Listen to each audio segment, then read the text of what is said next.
Bonjour et bienvenue dans ce nouvel épisode de Rambobinette. Il y a quelques mois, j'ai rencontré Jacqueline, 93 ans, dans son petit appartement parisien du côté de Bastille. On a longuement parlé, on a même tellement parlé que je vais vous livrer son témoignage en 2 épisodes. Mais croyez-moi, j'aurais tout aussi bien pu faire 4 épisodes, car Jacqueline a eu plusieurs vies en une seule, avec un fil rouge majeur tout de même, aider les autres. Et c'est bien ce qu'elle a fait, de l'Algérie à la Réunion, de sa vie d'infirmière à celle de religieuse, à celle de femme mariée. Ces 2 épisodes seront riches en rebondissements. Pour cette première partie, Jacqueline nous parle de la guerre, telle qu'elle l'a vécue à travers ses yeux d'enfant et depuis Paris. Elle nous raconte la peur, la fuite, l'occupation et les gens qui partent et qu'on ne revoit plus. Depuis son salon, nous avons tout revécu avec elle, avec beaucoup d'émotion. À votre tour de l'écouter. Bonjour et bienvenue dans Rambobinette. Je suis très contente d'accueillir aujourd'hui Jacqueline, enfin plutôt Jacqueline qui nous accueille chez elle, et pour un nouvel épisode. Donc déjà Jacqueline, merci. Tout le plaisir est pour moi. Je vais commencer comme d'habitude, alors quand je fais les interviews, je commence toujours par l'enfance, après la vie adulte, professionnelle, la famille, et puis finalement la retraite. Et donc on va commencer par l'enfance si vous voulez bien. Est-ce que vous pouvez nous en dire un peu plus quand est-ce que vous êtes né, où, comment ça s'est passé? Eh bien, je suis née à Vincennes, 19 avenue du Château, et mes parents étaient restaurateurs, et je suis née dans le restaurant de mes parents, enfin dans la chambre, bien sûr pas dans le restaurant, mais parce que ma mère ne voulait pas aller à la maternité. C'est pour ça que je ne suis pas née dans une maternité, parce que à l'époque, ma mère était persuadée qu'on pouvait se tromper de bracelet et changer les enfants. Et elle affirmait qu'elle avait une amie à qui c'était arrivé et qui n'aimait pas son fils parce qu'elle était sûre que ce n'était pas son fils. Donc ma mère était restée sur cette idée et mon frère et moi, nous sommes nés dans le restaurant. Voilà. Ah oui, c'est une belle histoire. Ça commence bien. D'accord. Et vous avez grandi à Vincennes alors? Nous avons changé de restaurant, j'avais 7 ans, et nous sommes allés à Versailles. Donc on ne quittait pas les rois. Et on a pris un autre restaurant à Versailles où on est resté 4 ans et demi. Et j'ai beaucoup aimé Versailles parce qu'il y a le château, il y a le parc qui est magnifique. Et tous les jeudis, mon père m'emmenait me promener au parc avec mon frère, avec nos patinettes et tout ça. J'ai beaucoup aimé Versailles et j'ai beaucoup aimé le parc, le château. Enfin, j'adore y retourner parce que c'est vraiment un lieu magnifique. C'est grandiose, quoi. On allait aussi aux grandes eaux parce qu'il y a beaucoup de très beaux bassins et il y a une période de l'année où il y a des grandes eaux. Enfin, donc à Versailles, j'ai fait ma communion solennelle, bien que mes parents n'étant pas croyants. C'était la tradition à l'époque, on faisait faire la communion solennelle. Et bon, là j'ai une petite anecdote que je vous raconte si ça vous intéresse.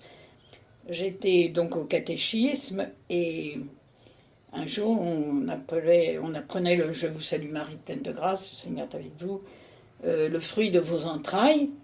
Et donc, je n'ai pas compris ce que ça voulait dire, le fruit de vos entrailles. Donc, j'ai demandé à la bonne sœur et elle a dit tu demanderas à ta mère. Et donc, je suis rentrée dans le restaurant et je dis à maman qu'est-ce que c'est que le fruit de vos entrailles? Alors, elle a dit ah ben, c'est au curé de te le dire. Alors voilà, donc personne voulait à l'époque, donc à l'époque, on ne nous parlait pas beaucoup de tout ça. Mais c'était dans le Je vous salue Marie, c'est le fruit de ses entrailles. Voilà. Et c'est aussi pour dire qu'à l'époque, à 10-11 ans, on ne connaissait rien de la vie. Hein. D'abord, on ne parlait jamais de toutes ces choses-là, et même en famille, même dans un restaurant. C'était l'époque où tout était encore secret. Voilà, alors après 4 ans et demi à Versailles, c'était un restaurant en gérance, donc on n'est pas resté. Et mes parents ont acheté un café à Asnières, boulevard Voltaire. Parce que ma mère était très fatiguée de faire de la cuisine tout le temps, c'était usant. Et donc, ils ont voulu prendre quelque chose de moins fatigant. Donc, on a pris un restaurant, un café-bar à Agnières, dans un immeuble neuf. Donc, c'était très bien, mais c'était en 1938. Et un an après, il y a eu la guerre. Et 2 ans après, il y a eu l'occupation allemande. Alors, l'occupation allemande, je l'ai vécue intensément, puisque mes parents avaient un café, donc ils étaient toujours proche de ceux qui passaient le soir. Il y avait un groupe d'Allemands qui passait tous les soirs après 20 heures pour voir si toutes les lumières étaient éteintes partout et si tous les cafés, les commerces étaient fermés. C'était les patrouilles, mais j'arrivais pas à trouver le mot. C'était les patrouilles, donc un soir, il y a un client qui voulait pas partir et mon père avait fermé pourtant, mais il y avait une lueur encore puisqu'il y avait ce client qui avait dû boire et qui voulait pas partir. Et donc la troupe est passée, la patrouille est passée, ils ont frappé et ma mère est allée ouvrir et ils sont entrés. On avait très peur, mon frère et moi, et ils ont dit lumière, lumière. Alors mon père a essayé d'expliquer, mais il ne voulait pas comprendre. Et ils ont embarqué mon père. Et ma mère leur criait comme ça. Arrêtez, arrêtez, on a des petits-enfants, ayez pitié de nous, tout ça. Et les petits-enfants, c'était mon frère Didier qui avait 14 ans et moi 10 ans, enfin. Donc papa a été mis en prison pour une nuit parce qu'il n'avait pas fermé. On a eu très très peur parce que si dans la nuit il y avait eu un officier allemand ou même un Allemand de tué, le lendemain il y avait 50 otages qui étaient fusillés. Et donc, si on partait à l'école, par exemple, s'il y avait eu un Allemand de tué dans la nuit, le surlendemain, il y avait la liste des 50 types français qui étaient tués. 50 Français pour un Allemand. Donc, toute la nuit, bon, bien sûr, on a eu très peur, parce que si cette nuit-là, il y avait eu un Allemand de tué, papa ne revenait pas, enfin, il aurait pu être dans les 50 otages. Donc ça, c'est une triste anecdote c'est plus qu'une anecdote parce que quand on le vit, c'est angoissant, quoi. Donc il est rentré le lendemain, ils l'ont libéré le lendemain, et après, on faisait attention à ce que tous les clients soient bien partis à 8 heures. Et alors on a eu un autre incident, c'est un Allemand, un jeune Allemand, pas un officier, un simple soldat qui est venu un après-midi boire un café ou je sais pas quoi avec une jeune fille française et qu'il avait dû séduire et tout ça. Et voilà que cet imbécile de garçon, il a voulu lui montrer son pistolet. Alors il a sorti son pistolet comme ça, il lui a manœuvré, il était devant le comptoir pour lui montrer qu'il avait une arme quoi, à feu. Et alors elle a tellement énervé, sans doute pour l'exciter un peu plus, qu'il a tiré un coup de son pistolet sur le percolateur. Un percolateur à l'époque c'était pour faire le café, vous savez. Et il a crevé le percolateur. C'était pas l'endroit principal, donc on a pu quand même. Mais on a eu le trou de la balle, tout le reste de l'occupation allemande.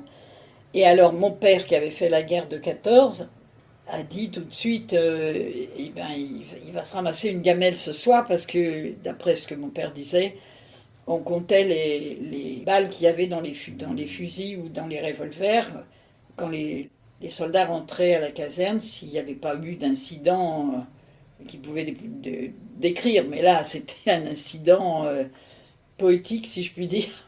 Donc voilà. Donc ça, on a eu ça. Et puis alors, ce qui a été assez terrible pendant l'occupation allemande, c'était la pénurie de nourriture, bien sûr, puisque à Paris et à Agnières, tout ça, c'était des grandes villes où on avait beaucoup de restrictions. Et nous, on avait la chance ma grand-mère habitait donc à Souppes-sur-Loing, à côté de Nemours, et elle envoyait des colis à mes parents. Et donc, on a été un peu ravitaillés de cette façon. Mais quelquefois, les colis n'arrivaient pas parce que les postiers avaient faim aussi, et ça pouvait arriver qu'ils prennent quelque chose, ce qui pouvait se comprendre. Mais ce qu'il y avait de plus traumatisant pour mon père, qui, bien sûr, ayant fait la guerre de 14, il n'aimait pas trop les Allemands, il en avait peur un peu, il en avait peur surtout pour mon frère, qui avait 17 ans à l'époque, et on nous racontait beaucoup que durant la guerre de 14-18, les Allemands, quand ils sont arrivés à Lille en particulier, parce qu'ils ont une première partie de la guerre, ils ont gagné, on les a refoulés après, parce qu'on a gagné en 18. On n'a pas gagné tout le temps. Donc l'île a été occupée et on racontait beaucoup que les Allemands coupaient les mains des adolescents à Lille pour qu'ils ne puissent plus après travailler pour la France. Enfin, est-ce que c'était vrai? On n'a jamais su si c'était vrai, mais enfin ça se racontait beaucoup. Donc mon père savait ça et on avait toujours peur pour mon frère qu'on lui coupe les mains. Je vous raconte ça parce que tout à l'heure on va se servir de cet incident. Alors l'autre problème qu'on a eu à Nières pendant l'occupation allemande, moi j'avais des copines d'école qui n'avaient presque rien à manger, sauf ce qui était donné avec les tickets des tickets de rationnement.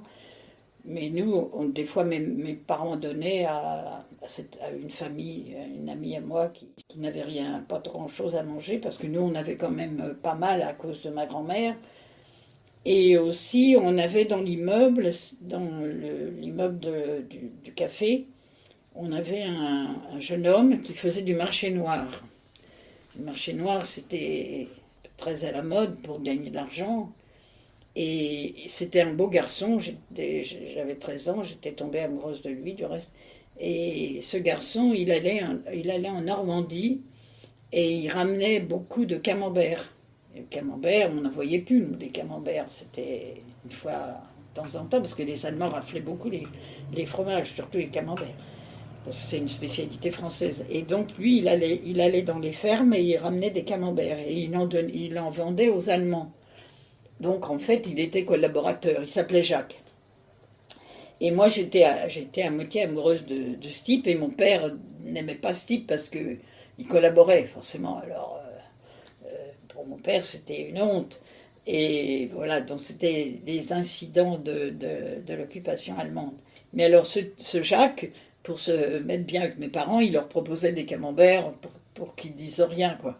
Mais de toute façon, mon père ne l'aurait jamais dénoncé parce qu'il savait trop si on l'avait dénoncé, mais en même temps, il vendait des camemberts aux Allemands. Mais pour les Français, c'était pas bien, quoi, parce qu'il faisait du marché noir. Qu'est-ce que je peux vous dire d'autre sur Ania? Ah, si, pendant l'occupation allemande, mon frère avait commencé une formation d'ingénieur dans une école d'ingénieurs de Versailles. Et les Allemands quand ils sont arrivés en 1940, ils ont fermé les écoles d'ingénieurs parce qu'ils voulaient envoyer les jeunes au travail forcé, vous savez, au travail... on ne disait pas ce terme-là, je crois qu'on ne disait pas travail forcé. Nous, on disait travail forcé, mais les Allemands ne disaient pas travail forcé, je ne sais plus le nom. Mais donc, ils essayaient d'envoyer les jeunes travailler en Allemagne, parce qu'ils avaient besoin de main-d'œuvre, bien sûr. Donc, il y a des Français qui y sont allés, mais Didier ne voulait pas y aller, mes parents surtout ne voulaient pas que leur fils aille. Donc, ils avaient fermé toutes les écoles, les grandes écoles, de manière à ce qu'ils aient du personnel pour partir. Didier a dû quitter l'école d'ingénieurs de Versailles. Et il est rentré travailler chez Chausson. Chausson, c'était une boîte industrielle qui faisait des pièces de voiture. Bon, à l'époque, c'était une grande boîte qui faisait des pièces de voiture. C'était à Gennevilliers, à côté d'Asnières. Donc Didier a été travailler en usine, alors qu'il espérait être ingénieur, enfin finir son école d'ingénieur. Et donc il n'est pas parti en Allemagne parce que mes parents surtout ne voulaient pas. Et est arrivé, c'était avant ça, j'ai oublié de vous parler de l'Exode, parce que l'Exode, c'est avant. Donc je vous ai dit que les Allemands étaient arrivés en 1940, et avant que les Allemands arrivent sur Paris, donc la rumeur qu'on coupait les mains aux garçons avait circulé, et donc on avait très peur, on pensait que les Allemands avaient tout cassé. C'est pas comme ça que ça s'est passé. Je reviens sur la première année des Allemands.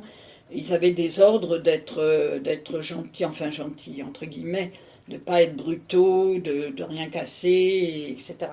Nous, on nous disait, oui, les Allemands vont arriver, ils vont prendre Didier, ils vont lui couper les mains, ils vont l'emmener en Allemagne. Enfin, donc, comme beaucoup de Parisiens, on est parti en exode. Vous avez dû voir dans certains films l'Exode. Donc on est parti, mais on a eu la chance de ne pas partir à pied avec des brouettes, parce qu'on connaissait quand même des clients qui avaient des voitures. Et on avait un client, entre autres, qui avait un gros camion. Et il a dit à papa, bah, si vous voulez, je vous emmène, je connais des gens dans le Loir-et-Cher, c'est des paysans, mais ils vont vous accueillir à bras ouverts. On a fermé le café, et surtout pour Didier, on est parti puisqu'on avait très peur que les Allemands prennent mon frère.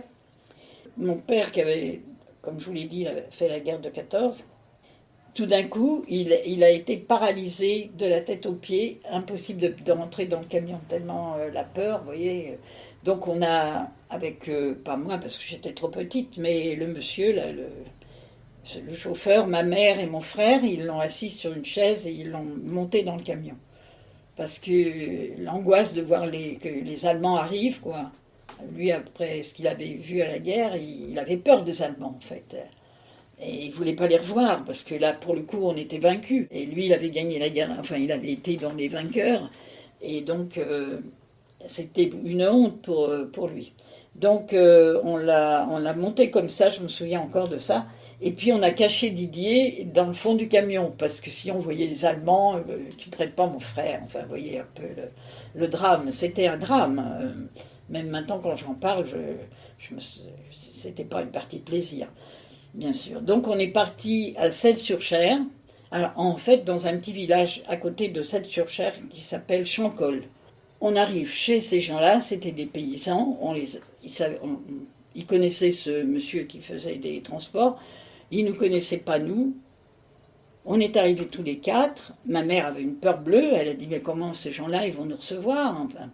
Et ils nous ont reçus comme des rois, enfin des petits paysans. Il s'appelait Pierre, le monsieur, et on a été reçus, mais alors j'en ai gardé un souvenir impérissable. Ils n'avaient pas grand-chose à nous donner comme lit, il n'y avait pas assez de lit, mais enfin on s'est arrangé. Et on a couché, on est resté 15 jours ou 3 semaines dans cette ferme à Chancol.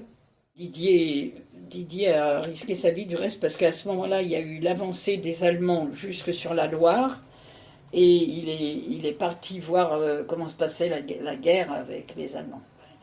Et mes parents, ils ont eu très peur, on a eu peur ce soir-là qu'ils ne reviennent pas, enfin bon. Et les Allemands se sont arrêtés à la Loire. La première partie de l'occupation allemande s'est arrêtée, la Loire a été la barrière. Donc voilà, donc on est resté là. Ces gens-là, ils élevaient des chèvres. Donc on a été garder les chèvres avec mon frère. On a joué avec leurs enfants. Et ces gens-là, la dame, elle gardait des enfants de l'assistance publique. Et elle était tellement gentille avec ses enfants que quand la DAS venait les chercher, les enfants à l'époque, ils avaient des corsets, des petits corsets. Et en tissu, et elle mettait un petit mot pour la maman dans le corset, pour dire comment l'enfant s'était comporté pendant qu'il était chez eux. Voilà. C'était vraiment des gens absolument extraordinaires.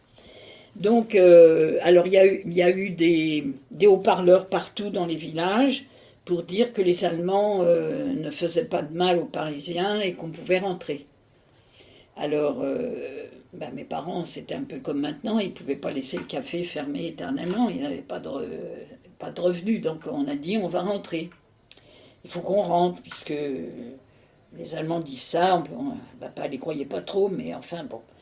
Et alors on n'avait pas de moyen de transport pour rentrer, parce que le camion était parti, on était dans un village, et alors il s'est trouvé des trucs, il y avait des trucs drôles en même temps, parce que les Allemands, ils volaient les vélos dans les villages où il y avait des boutiques où on vendait des vélos, on réparait les vélos. Alors, pour s'amuser, ils prenaient les vélos et puis quand ils n'en avaient plus besoin, ils les déposaient dans un autre village. Donc à Chancol, on avait au moins 6 ou 7 vélos qui ne nous appartenaient pas et qui étaient à des gens, on ne sait pas d'où. Alors, papa a dit, Didier et moi, on va rentrer en vélo à Paris. Donc, ils ont pris un vélo, c'était des vélos qui étaient sur la place publique, et ils sont partis en vélo. Et alors, moi j'étais encore jeune, et on a trouvé quelqu'un qui nous a emmenés jusqu'à Orléans, Donc quand on est arrivé sur la Loire, tous les ponts avaient sauté, tous les résistants, avant que les Allemands passent la Loire, ils avaient fait sauter les ponts. Donc on ne pouvait plus passer, le train était derrière, de l'autre côté de la Loire. Donc on a couché une nuit chez une dame encore qui nous a recueillis. On était plusieurs familles. Et le lendemain, on a trouvé une barque, enfin des barques. Nous avait loué des barques pour qu'on puisse aller prendre le train à la gare d'Orléans pour rejoindre Paris. On est rentré dans Asnières et on a ouvert le commerce, toute l'occupation allemande. Donc ce que je vous ai dit tout à l'heure, c'est après, quoi. Et pendant toute cette période, comment vous avez pu suivre une scolarité? Alors, moi j'ai eu une scolarité normale. J'étais d'abord en CM1, CM2. Après, j'ai été au collège de Suresnes pendant l'occupation allemande, en 6e, 5e, 4e. Moi, j'ai beaucoup appris avec l'école publique, parce que mes parents étant non-croyants, j'ai pas été à l'école libre, bien sûr. J'ai que de bons souvenirs de l'école. Entre autres, une institutrice en CM1 absolument extraordinaire, qui s'occupait de nous comme si on était ses enfants, qui m'a appris beaucoup de choses, et qui s'intéressait beaucoup aux élèves. Par exemple, moi j'étais assez intrépide, et on avait un voisin qui avait un garage, et au-dessus du garage, il avait fait une terrasse, donc j'étais allée jouer chez lui avec la petite fille d'une voisine.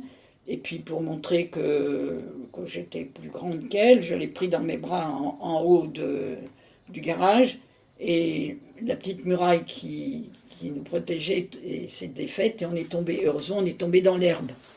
Mais elle n'a rien eu, mais moi je me suis fendu le mollet, là. Donc j'ai été hospitalisée quelques jours. Et je dis ça parce que la maîtresse, elle a dit à la classe, voilà, Jacqueline n'est pas là parce qu'elle a eu un accident, il faut penser à elle, nous serons contents quand elle reviendra. C'était quand même gentil de la part d'une institutrice. Et alors, pour dire aussi une anecdote à cette histoire, c'est que les Allemands occupaient les hôpitaux et les cliniques, et quand je suis arrivée dans cette clinique, après m'être fendue par une brique, c'est une brique creuse qui m'avait fendu, j'ai une cicatrice encore qui m'a fendu la cuisse, là, il n'y avait plus de place. Et le docteur m'a mis dans une baignoire, parce que les Allemands occupaient les hôpitaux, les cliniques, voilà. Mais bon, ils m'ont bien soigné, et puis voilà. Alors après, je suis allée au collège de Suresnes. Donc là, il y avait des trains de banlieue comme il y a maintenant. Et donc je partais à Asnières, je changeais à Bécon-les-Bruyères, et je suis allée 3 ans au collège de Suresnes, où il y avait un très grand hôpital, l'hôpital de Suresnes, qui était blanc, qu'on avait peint en noir à cause des bombardements. C'était à côté du collège, c'était impressionnant. Et c'est là, mais nous ne savions pas, que les Allemands fusillaient les résistants à Suresnes, au Mont Valérien. C'est au-dessus de Suresnes. Bon, bien sûr que nous, on ne savait pas, on l'a su après, quoi. On ne peut pas dire que les Allemands qui étaient en occupation étaient désagréables, à part, bon, par exemple, mon père, parce qu'il y avait de la lumière, mais autrement, on peut pas dire qu'ils étaient désagréables avec la population, ce serait mentir, quoi. Ils étaient là, c'était leur travail, bien sûr, on n'aimait pas trop qu'ils soient là, mais ils ne nous ont pas empêchés d'aller à l'école, au collège, enfin... Et, bien sûr, si vous faisiez de la résistance, il fallait faire attention. On avait une voisine qui faisait de la résistance. On ne le savait pas, nous, bien sûr. Ben, ils l'ont su, donc ils sont venus la chercher un jour. Elle habitait l'appartement d'à côté d'une autre. Ils l'ont emmenée en prison, et on n'a plus eu de ses nouvelles. Mais on a su, elle n'avait jamais dit qu'elle faisait de la résistance. Et une autre voisine était dans un bus, et elle a dit sale boche, un Allemand qui était là, et elle a été en prison, elle a été même déportée, tout ça.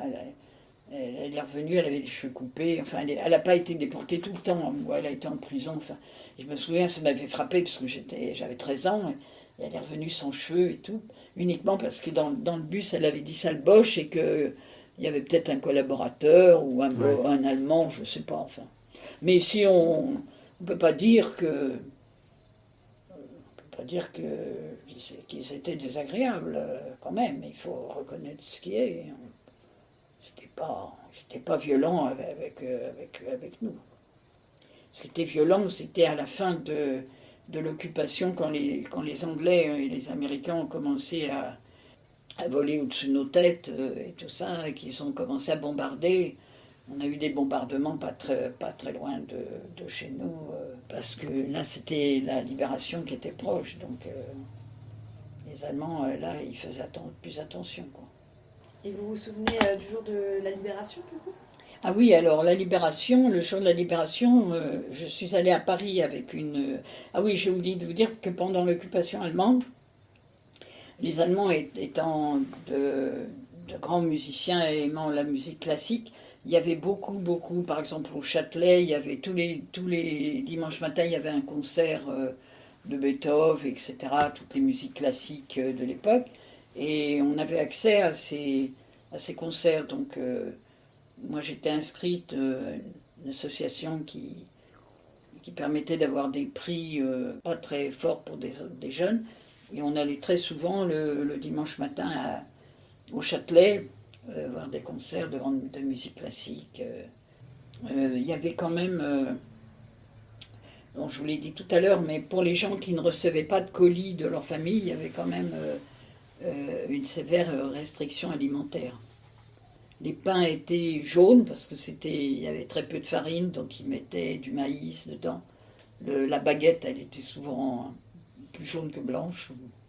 Voilà, enfin, il y avait beaucoup de restrictions alimentaires. Donc je n'ai pas souffert, puisque je vous dis, j'avais la chance d'avoir une grand-mère et des cousins. Et on allait en vacances chez ma grand-mère à Soupe-sur-Loing, à côté de Nemours, en vélo avec mon frère. Ça faisait 80-90 km, mais parce qu'il n'y avait pas beaucoup de transport, et on allait en vélo en vacances chez ma grand-mère, comme ça. Et le jour de la libération, tu as dit que tu étais sur Paris.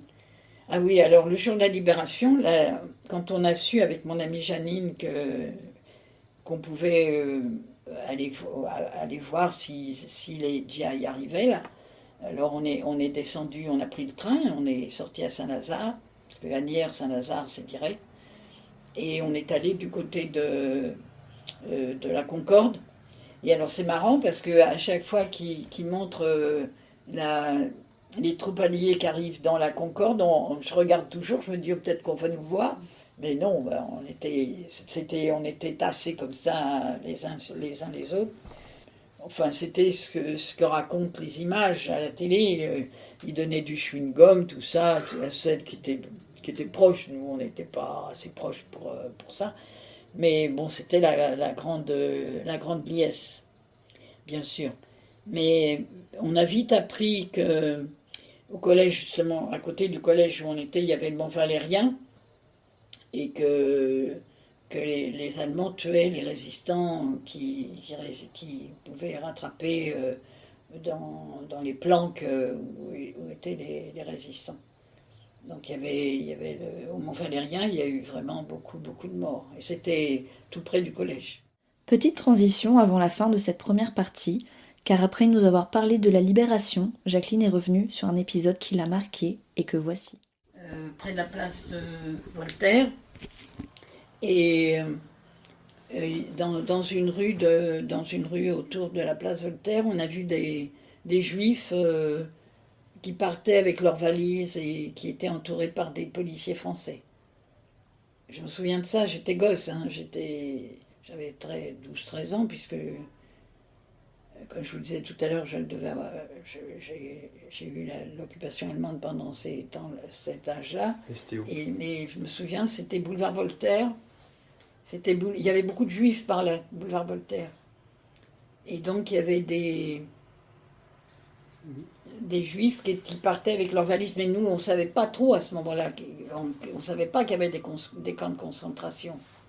On savait que certains juifs étaient envoyés ailleurs ou en prison, ou dans les stades là, autour de Paris, mais on ne savait pas qu'ils allaient, quand ils étaient déportés, on tuait les gosses et tout ça. Mais je me souviens avoir vu un groupe de juifs, parce qu'ils avaient l'étoile aussi. Ça, on les voyait. Hein. Dans le métro, ils avaient droit à un seul compartiment, à un seul wagon. Le dernier wagon. Autrement, ils n'avaient pas le droit d'être dans les autres wagons. Et ils devaient sortir avec leur étoile et tout ça. Mais quand on est enfant, c'était pas ma préoccupation, je pense, parce que je savais pas trop ce que c'était que cette haine des Juifs, quand même, on connaissait pas trop. On l'a su beaucoup après, que quand ils partaient, ils revenaient pas, quoi, parce que quand certains sont venus très très peu, c'est là qu'on a su qu'il y avait des gens qui revenaient pas. Il y avait une dame qui habitait l'immeuble d'à côté, elle n'est jamais revenue. Donc là, à ce moment-là, on s'est rendu compte que, elle n'était pas la seule à ne pas être revenue. C'est sur ce triste souvenir que nous finissons cette première partie de l'épisode consacré à Jacqueline. Elle reviendra bientôt avec ses souvenirs d'infirmière, de voyage et de spiritualité. Cette deuxième partie sera très riche en rebondissements et Jacqueline ne cessera de vous surprendre. À très bientôt pour la suite.